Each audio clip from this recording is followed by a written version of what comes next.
Karnataka State Syllabus Class 10 Hindi Vallari. Chapter 1. मातृभूमि. Questions and Answers. Summary. Notes. अभ्यास. एक वाक्य में उत्तर लिखिए. प्रश्न 1.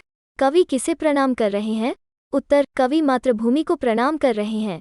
प्रश्न 2. भारत माँ के हाथों में क्या है? उत्तर. भारत माँ के एक हाथ में न्याय पताका तथा दूसरे हाथ में ज्ञान दीप है. प्रश्न 3. आज माँ के साथ कौन है? उत्तर. आज माँ के साथ कोटि कोटि भारतवासी हैं. प्रश्न 4. सभी ओर क्या गूंज उठा है? उत्तर. सभी ओर जय हिंद का नाद गूंज उठा है. प्रश्न 5. भारत के खेत कैसे हैं?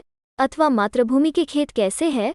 उत्तर. भारत मातृभूमि के खेत हरे भरे और सुहाने हैं.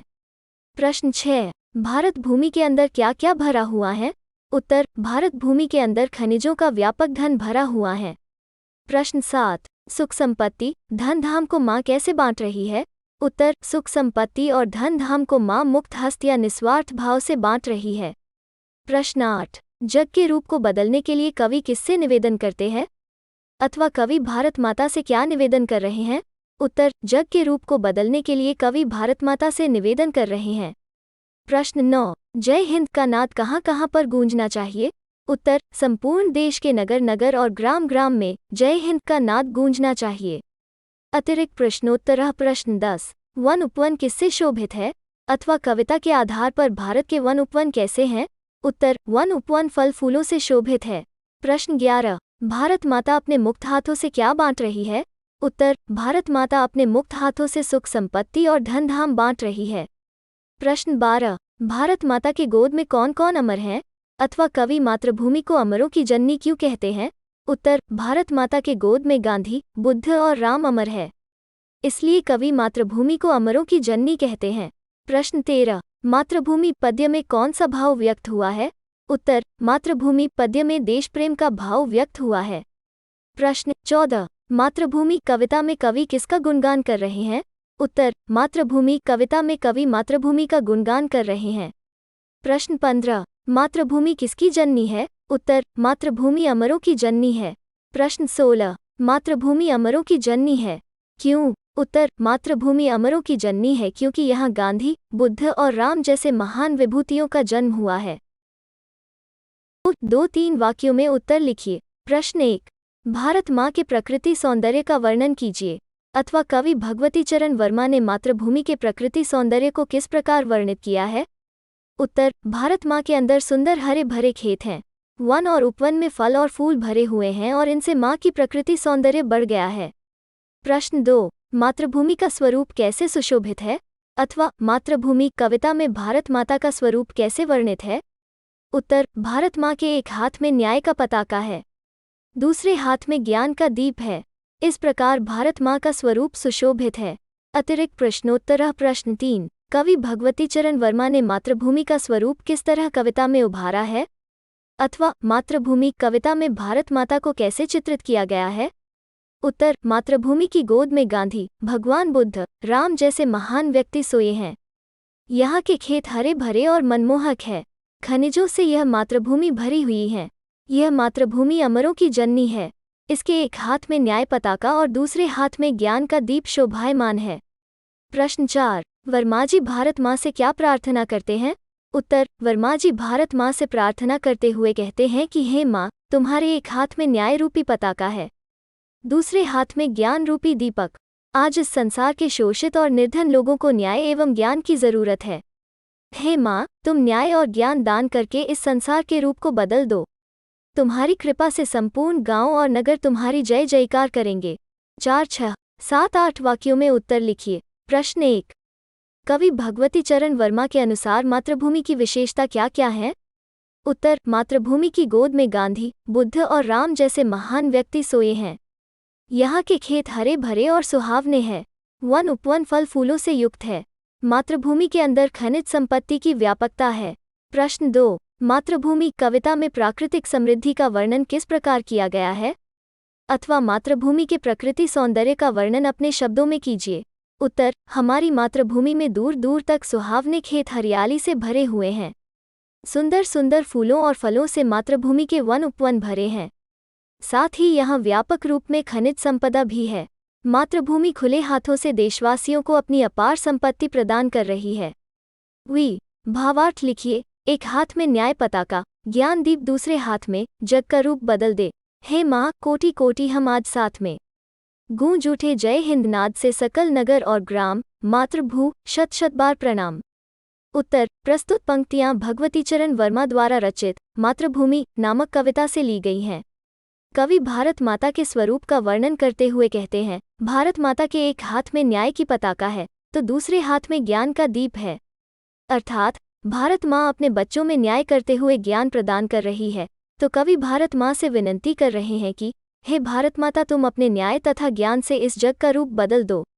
आज हम कोटि कोटि भारतवासी तुम्हारे साथ हैं। सारे देश में, ग्राम ग्राम और नगर नगर में जय हिंद का नाद गूंज उठे। हे माँ, तुम्हें शत शत प्रणाम। 7। पद्य भाग को पूर्ण कीजिए। मातृभूमि कवि परिचय। श्री भगवतीचरण वर्मा का जन्म 30 अगस्त 1903 को उन्नाव जिले प्र के शफीपुर गांव में हुआ था। उन्होंने इलाहाबाद से BA LLB की डिग्री प्राप्त की। विचार और नवनीत पत्रिकाओं का संपादन भी किया। आकाशवाणी के कई केंद्रों में अपनी सेवाएं दी। उनके चित्रलेखा उपन्यास पर फिल्म निर्माण हुआ। भूले बिसरे चित्र उपन्यास साहित्य अकादमी द्वारा पुरस्कृत हुआ। आपकी अन्य रचनाएं हैं अपने खिलौने, पतन, 3 वर्ष, टेढ़े मेढ़े रास्ते, युवराज चूंडा उपन्यास, मेरी कहानियां, मोर्चाबंदी तथा संपूर्ण कहानियां, कहानी संग्रह, मेरी कविताएं, सविनय और एक राज कविता, कविता संग्रह, मेरे नाटक, वसीयत नाटक आदि। 5 अक्टूबर 1981 को वर्मा जी का देहांत हुआ। कविता का आशय। प्रस्तुत कविता देशभक्ति से परिपूर्ण है। मातृभूमि की वंदना करते हुए कवि ने भारतवर्ष की वन संपदा, खनिज संपत्ति तथा भारत की महान विभूतियों का वर्णन किया है। विभिन्न उदाहरणों के माध्यम से कवि ने मातृभूमि भारत माता की महानता का गुणगान किया है। मातृभूमि समरी इन हिंदी कविता का सारांश। भावार्थ। 1। मातृभू शत शत बार प्रणाम। अमरों की जननी, तुमको शत शत बार प्रणाम। मातृभू शत शत बार प्रणाम। तेरे उर में शायद गांधी, बुद्ध और राम, मातृभू शत शत बार प्रणाम। मातृभूमि कविता में कवि कहते हैं कि हे मातृभूमि, तुम्हें 100 बार मैं प्रणाम करता हूँ। हे माँ, तू अमरों की जननी है, तुम्हें शत शत बार प्रणाम करता हूँ। हे मातृभूमि, तुम्हें शत शत प्रणाम। हे माँ, तुम्हारे हृदय में गांधी, बुद्ध और राम विराजमान है, अतः तुम्हें शत शत प्रणाम है। 2। हरे भरे हैं खेत सुहाने, फल फूलों से युक्त वन उपवन, तेरे अंदर भरा हुआ है खनिजों का कितना व्यापक धन। मुक्त हस्त तू बांट रही है सुख संपत्ति, धन धाम, मातृभू शत शत बार प्रणाम। मातृभूमि समरी इन हिंदी कवि भारत की संपदा का बखान करते हुए कहते हैं कि तेरे हरे भरे खेत कितने सुहावने लगते हैं, फल और फूलों से युक्त तेरे वन और उपवन भरे हुए बहुत ही अच्छे लगते हैं। कवि भारत भू में खनिज संपदा की व्यापकता का वर्णन करते हुए कहते हैं कि इस अपार धन को तू मुक्त हस्त से हमें बांट रही है, हमें सुख संपत्ति से सजा रही है, धन धाम से भर रही है, अतः हे मातृभू मैं तुम्हें 100 बार प्रणाम करता हूँ। 3। एक हाथ में न्याय पताका, ज्ञान दीप दूसरे हाथ में जग का रूप बदल दे। हे माँ, कोटि कोटि हम आज साथ में। गूंज उठे जय हिंद नाद से सकल नगर और ग्राम, मातृभू शत शत बार प्रणाम। कवि कहते हैं कि हे मातृभूमि, तेरे एक हाथ में न्याय की पताका है और दूसरे हाथ में ज्ञान का दीपक है, अतः तू संसार का रूप ही बदल दे माँ। आज हम करोड़ों भारतवासी तुम्हारे साथ हैं। जय हिंद का नाद चारों ओर गूंज उठे और यह नाद भारत के ग्राम ग्राम व नगर नगर तक पहुंच जाए। हे मातृभू, तुम्हें 100 बार प्रणाम है। मातृभूमि summary in English. The following is a patriotic poem written by Bhagwati Charan Verma. Through various examples, the poet wants to show what a great country India is, and in his devotion, he sings the praises of the motherland. The poet begins by saying that he prostrates 1,000 times at the feet of the motherland. The poet says that the motherland is the birthplace of the blessed and the rich, and so he prostrates before her 1,000 times. The poet says that great personalities such as Gandhi, Buddha and Rama have walked the earth of the motherland, and so he prostrates before her 1,000 times. The poet describes the beautiful nature in the motherland. He says that the fields full of crop look very lovely. He also says that the forested areas, which provide fruit and flowers to us, are very beautiful. The poet then writes about the vast mineral wealth in India. He says that the motherland distributes her wealth freely among her children. She shares the wealth hidden inside her and gives wealth and happiness to her people. Therefore, the poet prostrates before her.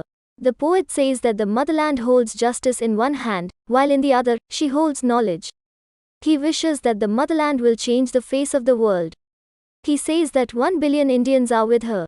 He feels that the slogan, Jai Hind, will resonate through every little hamlet, town and city of the country when all Indians come together.